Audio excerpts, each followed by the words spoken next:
होता है। हाँ यहाँ 13 माह का मेला हुआ। अक्की मन मासव लाग रहा हम कहीं 13 हो जाए। अच्छा लेकिन हर महीना सावन क्या होगा बाबू जी? हाँ सावन के महीना में जितने माँ सभी होगा हाँ वही ताकत होती है और जिसके पर रोकना बात भैया तो बंदुआ से अल्लाह नहीं तब बंदात है लोग।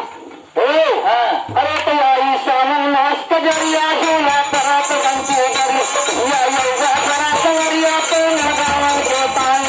भैया योगा करा कवरिया तो लगावन के पाए भैया योगा करा कवरिया तो लगावन के पाए।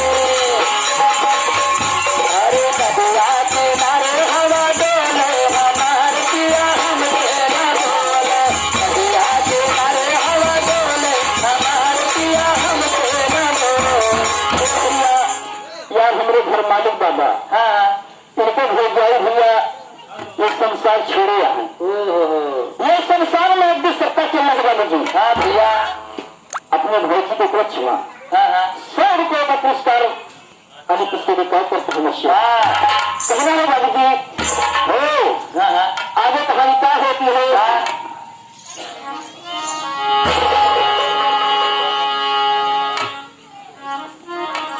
अरे तुम्हारे जीने के बाद से पानी का दुश्मन बता दो रानी दुनिया भूजे सुंदर गानी बदन खावन के पाए दुनिया भूजे सुंदर गानी बदन खावन के पाए दुनिया भूजे सुंदर गानी बदन खावन के पाए खावन की पाए बदन खावन की पाए दुनिया भूजे सुंदर गानी बदन खावन के पाए। राम दादा हमारे बहुत बुजुर्ग हैं 20 रुपया कलम बन देता है दादा हम घर में बातल कोनो बात नहीं ना बारह सुन जाए हेमेश्वर 20 रुपये पुरस्कार होता है लेकिन दादा का आशीर्वाद तक होगा दाई के 20 मीटर का दिया इन्होंने अरे सब के समानवा अरे गंगा मैया भर जा दादा देखा जाना गंगा मैया भर जा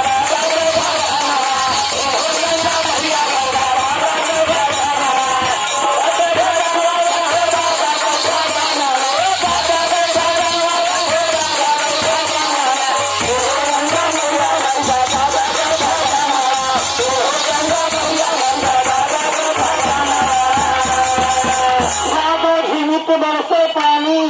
चांदित घोर घटा घोर रानी चलिया भीजे सुंदर भानी अरे तो अब लगा महीना तार मतिया मारी किया तुहार रतिया तू भैना हार नारी संधान रतिया तू भैना हार संधान के पाए रतिया तू भैना हार संधान के पाए रतिया तू भैना हार रतिया तू भैना रतिया तू भैना हार नार संधान के पाए संधान की तारी बोलिया मतारी करिया भतार लखड़ा